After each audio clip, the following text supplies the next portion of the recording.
Heute habe ich mich mal mit dem Thema 3D-Druck bzw. Inneneinrichtungen für die alten Märklin-Wagen hier beschäftigt. Denn bei meinen älteren Märklin-Modellen gibt es natürlich einige Personenwagen, die ohne Inneneinrichtung damals produziert wurden. Die würde ich dann gerne hier nachrüsten, und das Interessante daran ist, wenn man seine Inneneinrichtung in dem Sinne ja von Hand selber bastelt, was natürlich auch funktioniert aus Holz oder Pappe oder ähnlichem, hat man natürlich einen riesen Aufwand, und wenn man mehrere Wagen bzw. Züge sogar hat, die man damit ausrüsten möchte, wird man sein Leben lang damit ja nicht fertig. Als Alternative bietet sich natürlich der 3D-Druck an. Und das Interessante daran ist nicht nur, dass man hier in 3D-Druck das vervielfältigt drucken kann, sondern dass ein Großteil der Daten im Internet frei zur Verfügung steht. Das heißt, es gibt im Internet Seiten, wo sich jemand die Mühe gemacht hat, wahrscheinlich erstmal für seine eigenen Wagen diese Inneneinrichtungen zu konstruieren. Ich kann jetzt nicht nachvollziehen, ob sie dann eingescannt wurden oder ob derjenige sie komplett in Einzelteilen konstruiert hat und das Ganze zusammengefügt hat. Derjenige hat sie dann für seine eigenen Wagen wahrscheinlich verwendet. Und jetzt kommt eigentlich der große Kracher daran. Das heißt, es gibt nette Menschen da draußen, die diese Daten dann frei zur Verfügung stellen. Und jeder, der im Grunde genommen einen 3D-Drucker zu Hause hat, kann sich die Daten runterladen und kann mit diesen Daten arbeiten und spart sich die komplette Konstruktion dieser ganzen Inneneinrichtungen und braucht sie nur noch auszudrucken. Als Alternative gibt es dann mittlerweile auch sogenannte Druckservice, wo man dann seine Daten hinschicken könnte und könnte sie drucken lassen, wenn man also keinen eigenen 3D-Drucker hat. Was das allerdings kostet, da habe ich mich jetzt nicht drum gekümmert, denn bei uns gibt es schon einen 3D-Drucker, wird in erster Linie von meinem Sohn hier betrieben. Und so, dass es natürlich für mich interessant war, einfach mal zu probieren, was da heutzutage geht. Ich bin dann hier als Beispiel auf die Seite Thingiverse gegangen. Da findet man schon jede Menge. Es gibt allerdings auch andere Seiten im Internet, wo es ähnliche Daten angeboten bekommt. Da habe ich mich jetzt nicht weiter drum gekümmert, weil das allein mal auf der Seite Thingiverse so viele Varianten zur Verfügung stehen, dass ich da erstmal für die nächsten Wochen mit beschäftigt bin, wenn ich mir das alles ausdrucken möchte. Und hier habe ich mal ein paar Beispiele, die ich dann gefunden habe. Einfach den Begriff Märklin eingeben und hier im oberen Bereich seht ihr im Grunde genommen diesen Usernamen CCS66, der hat im Februar 2018 die Daten hier zur Verfügung gestellt und unten auch ein Beispielbild. Wir haben hier den 4068er Speisewagen von Märklin, der Schweizerischen Bundesbahn, und eine komplett passende Inneneinrichtung, sodass man den komplett problemlos dann nachgedruckt in den Wagen dann einbauen kann. Als nächstes gibt es seit 2016 die Inneneinrichtung für die alten Silberlinge. Die neueren Varianten haben dann ja schon die Inneneinrichtung drin gehabt. So habe ich sie, so dass ich sie dafür nicht brauche. Aber jeder, der die alte Variante hat, kann sich hier problemlos seine Inneneinrichtung für die Silberlinge nachdrucken. Dann gibt es hier die Daten für die 4004er und 4005er Abteilwagen, hier in eingebautem Zustand. Und hier habt ihr die Inneneinrichtung, wie sie im Grunde genommen dann nachher aus dem Drucker kommt. Für die alten Blechwagen gibt es auch Daten, die zur Verfügung stehen. Hier als Beispiel die 4022, wobei natürlich die alten Blechwagen dann vollkommen problemlos die Inneneinrichtung zu verwenden sind für alle anderen Blechwagen, die dann diese Fensterabstände haben. Für mich extrem interessant die 4045er DSB-Wagen. Da gibt es dann auch den kompletten Datensatz. Die Wagen sind auch bei mir logischerweise ohne Inneneinrichtung, und diese extrem schönen Wagen würde ich natürlich damit gerne nachträglich auch noch ausrüsten. Es geht dann zum Beispiel weiter mit einfachen Brückenpfeilern fürs C-Gleis, sodass man hier seine Steigungen und Gefällstrecken erstellen kann, ohne den ganzen Kram selber basteln zu müssen. Da ist ein kompletter Satz eingestellt, das heißt, die Abstände sind im Grunde genommen schon da. Man muss in dem Sinn wirklich nichts mehr selber konstruieren, sondern übernimmt die Daten komplett. Für mich und für viele andere wahrscheinlich auch sehr interessant die Brückenpfeiler für die alten Blechbrücken, denn die Blechbrücken sind ja meistens noch vorhanden, und dadurch, dass die alten Pfeiler sich doch meistens ziemlich stark verziehen und wenn sie ihren Weichmacher verloren haben, dann teilweise überhaupt nicht mehr aufeinander passen. Hier sind die passenden Daten und man kann das komplett nachrüsten.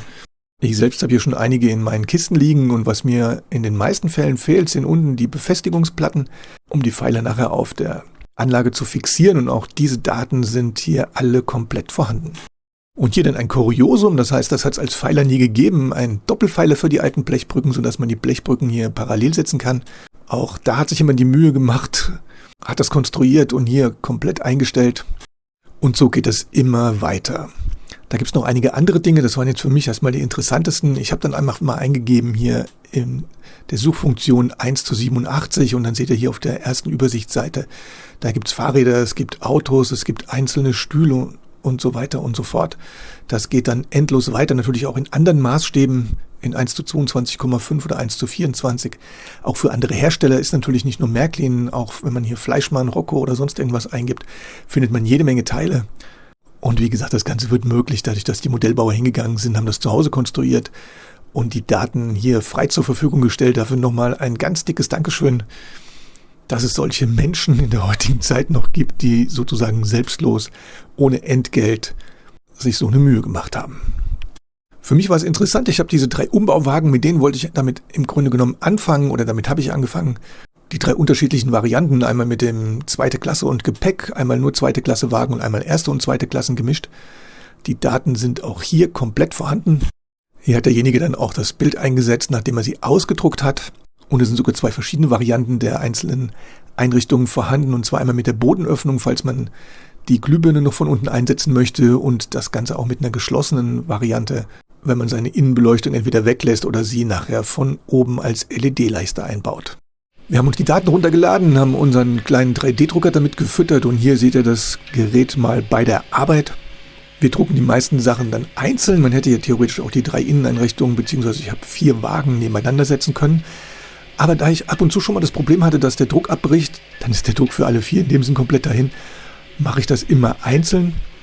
Beim Druck ist es dann so, dass die einfachste Variante, das ist das Gepäckabteil, weil hier dann keine Sitze drin sind, weniger Daten bedeutet weniger Zeit, hat hier ungefähr 1,5 Stunden gedauert, und bei der aufwendigsten Variante, das ist dann 1. und 2. Klasse durch diese etwas aufwendigeren Sitze, da läuft der Drucker dann ungefähr 3 Stunden am Stück durch. Und so sieht die Inneneinrichtung dann aus, wenn sie aus dem Drucker kommt.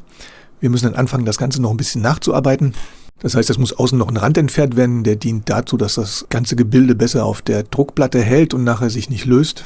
Hier habe ich den Rand dann grob entfernt. Und da ausgerechnet bei diesen Modellen von unten noch von den Radblenden dann die Zapfen, die nach oben stehen, in die Inneneinrichtung, muss ich dann hier nochmal diese ganzen kleinen Vertiefungen auch nochmal nacharbeiten. Dann habe ich die Wagen auseinandergenommen, um die Grundplatte frei zu bekommen, damit ich die Inneneinrichtung mal aufsetzen kann. Und hier seht ihr dann, wie die Zapfen von unten in diese Inneneinrichtung eingreifen. Das hat das Ganze jetzt hier ein bisschen verkompliziert, weil wir jede Menge Punkte haben, die genau passen müssen. Bei den Einrichtungen, zum Beispiel für die Blechwagen, ist es überhaupt kein Problem, weil wir dann einfach gerade Seitenwände haben und die Inneneinrichtung einfach flach eingepasst wird. Ich habe diese Verzapfungen dann nachher noch ein bisschen mit der Feile nachbearbeitet, damit sie besser zum Passen kommen.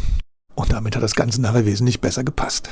Da bin ich bei den weiteren Wagen dann übrigens hingegangen und habe dann einfach eine Dremel genommen und habe diese Zapfen da einfach ein bisschen weiter ausgefräst. Das geht wesentlich schneller, als wenn man das Skalpell nimmt und nachher mit der Feile von Hand alles nacharbeiten muss.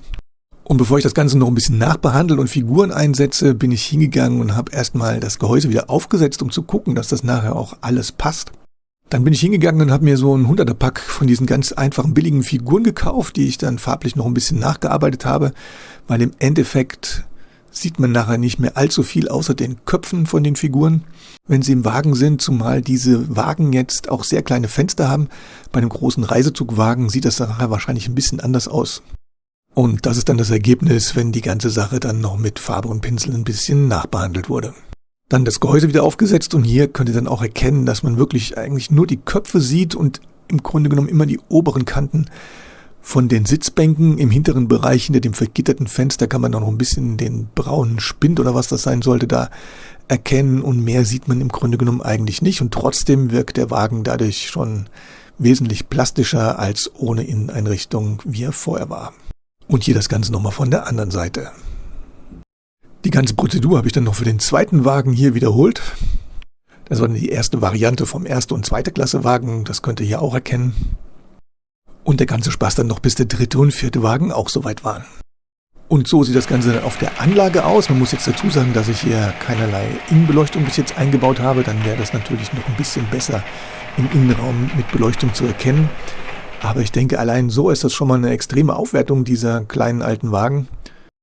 Das sind dann übrigens die 4067, 79 und 80 und wurden gebaut von 1969, 1992. Oder danach gibt es dann von Märklin auch neuere Varianten, die haben die Inneneinrichtung, ich glaube auch eine Innenbeleuchtung schon eingebaut. Aber die alten Teile jetzt zu tauschen und dann neue Wagen zu kaufen, macht natürlich auch nicht Sinn, gerade wenn man mehrere Wagen von dieser Variante schon hat. Und hier haben wir dann sozusagen nochmal die Freiluftvariante, wo man nochmal erkennen kann, wie die einzelnen Wagen mit der Inneneinrichtung da ausgestattet sind. Ich denke, richtig interessant ist das dann für die Blechwagen, die ich noch habe. Und wenn da die Fensterabstände stimmen, wird es auch interessant, die Inneneinrichtung zum Beispiel für den Wagen der dänischen Staatsbahn zu nehmen und in andere Wagen einzubauen.